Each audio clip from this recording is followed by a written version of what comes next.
Serpentine! Do you hear something? I wonder what that is. What is that? Man overboard! What? Stop the boat! You were the one who tied him up. Don't blame this one on me. Oh, my God! What? You lost my sunglasses. What's up, guys? It's your boy, Benny. It is our duty to ask questions. Skepticism can never be wrong. And we have been following this mysterious death of an Obama associate at Obama's mansion very, very closely and having to ask some very uncomfortable questions, along with spotting some strange trends and wondering who the hell was out there paddleboarding with this sad individual who passed away, drowned, 12 hours after somebody called a 911 line from Obama's mansion. We came across this reporting from Fox News. State and local police are still conducting an investigation into Tafari's death, and our hearts go out to Tafari's family and to the Obamas, and Primetime will keep you updated. Now, in a tragically strange coincidence, Tafari is not the only presidential chef to drown. Clinton's chef also drowned. Huh? What? Wait, what? What are they talking about? Clinton's chef also drowned. What was this little quip at the very end there from Jesse's monologue? Well, it turns out, and we did the research here, actually, ex-White House chef died by drowning. Autopsy shows Bill Clinton's chef died in a freak drowning accident, just like Barack Obama's chef died in a freak drowning accident.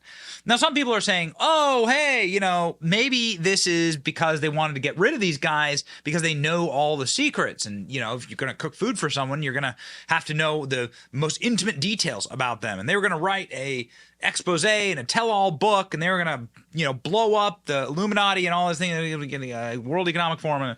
Okay, let's just stick with the facts here.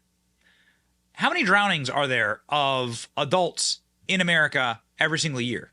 Adults who can swim, adults who are fit, adults who are of right mind, and adults who were also White House chefs. It's got to be an incredibly small group, but indeed, this is precisely what happened to Bill Clinton's chef as well, just a few years ago. Watch. How Walter Scheib died. His body was found Sunday night just off the Yerba Canyon trailhead in very rugged terrain. New Mexico State Police say after an autopsy, the medical investigator reports Scheib drowned, and his death is officially an accident. Scheib moved to Taos in March. A friend told our partners at the Journal he may have been trying to be closer to his girlfriend. He previously worked as a chef in the White House, first under Bill Clinton, and stayed on when George W. Bush took over. Last night, President Clinton released a statement reading in part, Hillary and I are saddened by the tragic passing of former White House executive chef Walter Scheib.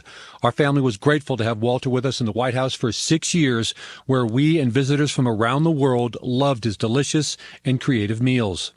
So this is Bill Clinton's chef that also died of a drowning. I'm not saying there's any connection. We're just saying we're adults. We can spot trends. We can spot things that are curious and unique, interesting, and mysterious.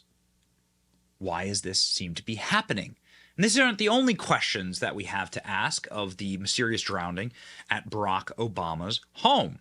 How did somebody who knew how to swim drown in 8 feet of water? I'm not saying this guy's 8 feet tall, but this chef is somebody who is clearly in shape. Here's a photo of him. This dude works out. This guy's in shape, all right?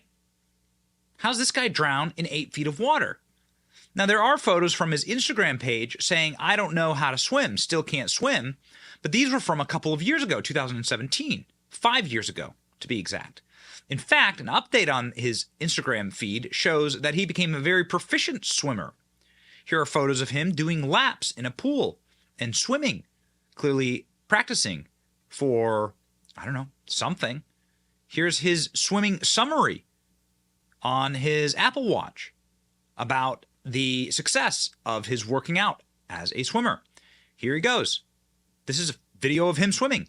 So how did this guy, who's capable of swimming, survival skills, hashtag survival skills, How did this man drown in 8 feet of water? We're not suggesting there's foul play before there's any evidence of that, but it does seem strange. Also, what the hell is going on with the person that was paddleboarding with them? The reason we know about this was because there was a person who reported that he was seen struggling to stay above the water. Dispatchers sent a crew, and the reason we know about his struggle was because there was a witness who told the cops on Sunday night that a man, later identified as Campbell, went under the water and then reappeared, struggling to stay afloat. So if you're paddleboarding with somebody and they're your buddy, your friend, a family member, you're there with them, wouldn't it stand to reason that you would try and help them? You would maybe jump off your board to try and assist the person who's drowning? But that's not what this person did. This person went ahead and paddled ashore and then called an emergency line at 7:46 p.m. The witness was not identified. They were paddleboarding with Campbell, it says. Wouldn't you try and help a person who's drowned? Wouldn't that be your instant instinct? Is I'm going to jump in and try and help you? Doesn't make any sense. Even if it was a stranger, you would jump in and try and help the person. So if Campbell was a bad swimmer, as some people are saying, then why wouldn't he have a life preserver on? He didn't have a life jacket on, according to the report. He was wearing all black without a life jacket. If he was a good swimmer, then how did he drown in 8 feet of water? Especially when there's a board next to him. You know, you could just hold on to the paddle board, right? Even the paddles for the paddle board, those things float. So you could just hold on to that. You could use that to prop yourself up. Curious. It's very strange. And the fact that this happened to a Clinton chef at like a couple of years ago, also just very strange. Don't come after us for just noticing. The Obamas also lied about where they were at the time of this drowning. Initially, the Obama's office says that they were not home, but the office clarified on Monday to say that they were on the island. They were just not at the residence. Well, it's not a very big island. You weren't staying in your home? Why weren't you staying at your house when this happened? So the initial emergency call was made at 7 p.m. and then the body is found at 10 a.m. the next morning. That's 12 hours. You didn't go back to your house for the entire 12 hours? What are you talking about? Of course you went back to your house. The Secret Service is going to like create some big protection barrier at some other residence? No. This is Martha's Vineyard. This is a very small place. It's hard to get to. The Obamas had this massive 30-acre compound. This is where they're going to stay. And also, to that point, why weren't the Secret Service filming? I mean, there's got to be cameras all over Barack Obama's residence. Everywhere. There's cameras everywhere. I know this because I've been inside of presidential residences. The Secret Service doesn't have any footage of this? They weren't able to see this and go help? Again, we want Tafari Campbell to live. We don't want anything bad to happen to anyone. Like, we want this man to live. So why didn't the Secret Service go help? They couldn't see what was happening? They had to just wait for the emergency crews? When the emergency crews got there, according to the police reports, what they did was they went door to door, knocking on the doors to see if a person who is a victim of drowning was around. Again, none of it makes any sense. We're very saddened for his family. It's just total tragedy. Nobody's trying to make any light of this. We're simply trying to ask questions to get to the bottom of it, because I think that's what you would do. Why would a guy who's clearly proficient swimmer, there he is swimming proficiently. He's bragging about the amount of time he's spending swimming, his endurance swimming. Why would this guy fall into light water and then drown? And this leads to a lot of people saying, "Holy S." What's going on with these other chefs drowning in the water?